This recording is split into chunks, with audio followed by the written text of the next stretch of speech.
সকালবেলার ব্রেকফাস্ট হলো, দেখো গরম গরম ভাত, আলু সিদ্ধ, মানে প্রেশারে রান্না করেছি, একটু ফেনা ফেনা আছে ভাতে। তাই যে তোমাদের দাদা ভাই বসেছে, ও এখন খাওয়া দাওয়া করে নিয়েই কাজে বেরোবে। তা খেয়ে নিক, ছেলে আর আমি পরে খাবো।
রান্না করে নিয়ে চলে আসলাম আমি ঘরে। তা রান্না কি করেছি দেখিয়ে দিই একবার।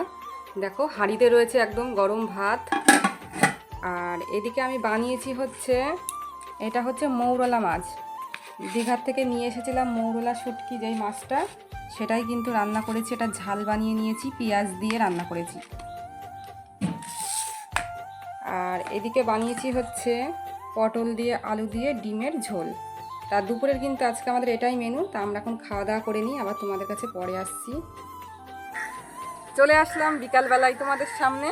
তা সারাদিন তো মোটামুটি ভালোই কাটলো, আর আজকে কিন্তু প্রচণ্ড হারে গরম পড়েছে খুব। আর দুপুরের পর থেকে পুরো মেঘলা ওয়েদার, মানে একদমই রোদ নেই, আর কিন্তু গরম কিন্তু আছে ভালোই। তাই ভাবলাম যে বিকেলবেলায় ভিডিওটা শুরু করা যাক। তাই বেরিয়ে পড়েছি রাস্তার দিকে। আমাদের বাড়ির সামনেই তো রাস্তা, তোমরা জানোই। তা চলো আমাদের মাঠটা তোমাদেরকে দেখাই। আর তোমাদের এর আগের ভিডিওতে বলেছিলাম না, শুয়োপোকার জন্য তো বাড়িতে আমরা থাকতে পারছিলাম না, মানে আমাদের বাথরুম পায়খানা কলপা দিয়ে পুরো চাপড় ছিল ভর্তি। আর এখানে তো অনেকগুলো জমি করেছে, প্রায় 5-6 খানা জমি পুরো পাট চাষ করেছে। তা আমাদের রান্নাঘরে শোয়ার ঘরে সব সময় মানে শুয়োপোকা ভর্তি হয়ে যাচ্ছে। আর আমাদের বাড়িতে যে সমস্ত গাছপালাগুলো তোমাদের দাদাভাই লাগিয়েছিল, হচ্ছে ভেন্ডি গাছ, বেগুন গাছ, তারপরে বিভিন্ন শাকের গাছ, কুমড়ো শাক, পুঁই শাক, লাউ শাক, সব গাছ খেয়ে নিয়েছে। মানে শুয়োপোকা মানে তো পাতা খাই, মানে যেহেতু পাট গাছ কেটে দিচ্ছে, আর পাট গাছের পাতা তার খেতে পাচ্ছে না, সেই জন্য সব বাড়িতে চলে এসছে মানে গাছের পাতা খাওয়ার জন্য। সমস্ত গাছ কিন্তু আমাদের নষ্ট করে দিয়েছে, আমাদের অনেক ক্ষতি হয়েছে। তা এখন একটু কমেছে শুয়োপোকাটা। চলো তোমাদের তাহলে মাঠটা একবার একটু দেখিয়ে দিই, যে পাট কাটার পর কেমন অবস্থা। আর কিছুটা পাট এখন আছে, চলো তোমাদেরকে একটু দেখাই, আসো। আর খুব সুন্দর কিন্তু হাওয়া হচ্ছে, বিকাল তো যেহেতু বিকালবেলা, একটু রোদ নেই, পুরো মেঘলা ওয়েদার। দেখো জমি কিন্তু পাট কেটে আবার মানে নাঙল দেওয়া হয়ে গেছে, মানে ট্রাক্টর দিয়ে কিন্তু চষেও গেছে এই সমস্ত জমিগুলো। আর ওই দূরের দুটো জমি আর কাছের জমিতে কিন্তু এখনো পাট গাছ রয়েছে।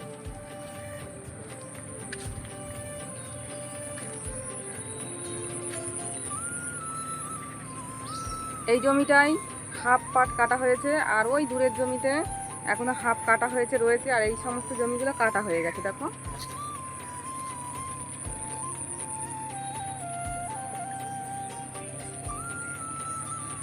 পাট কেটে কিন্তু এখানে পুরো ঢিবি করে রেখে দিয়েছে, এই জায়গায় সব রেখে দিচ্ছে। আর এখান থেকে কিন্তু শুয়োপোকাগুলো সব আমাদের বাড়ি যাচ্ছিল।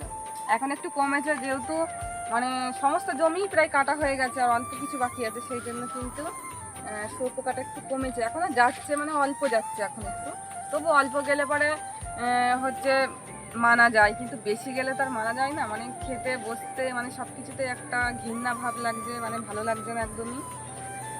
এই অবস্থা আমাদের এখন মোটামুটি একটু ঠিক আছে। বিকালবেলা চলে আসলাম, বিকালের পরিবেশটাও তোমরা একটু দেখে নাও, খুব সুন্দর হালকা হাওয়া হচ্ছে। তার সাথে কিন্তু একটু গরমটা কম লাগছে, দুপুরের দিকে প্রচণ্ড গরম লাগছিল। ছেলে কিন্তু প্রাইভেটে গেছে, তোমাদের দাদা ভাইয়ের কাছ থেকে বাড়ি চলে এসেছে। আর আমি তোমাদের সাথে এই যে কথা বলছি, তারপরে সন্ধ্যাবেলা দেখা যাক কী টিফিন করা যায়, সমস্তটাই তোমাদেরকে দেখাবো। আর আমি একবার তোমাদেরকে একটু ভালোভাবে দেখিয়ে দিই।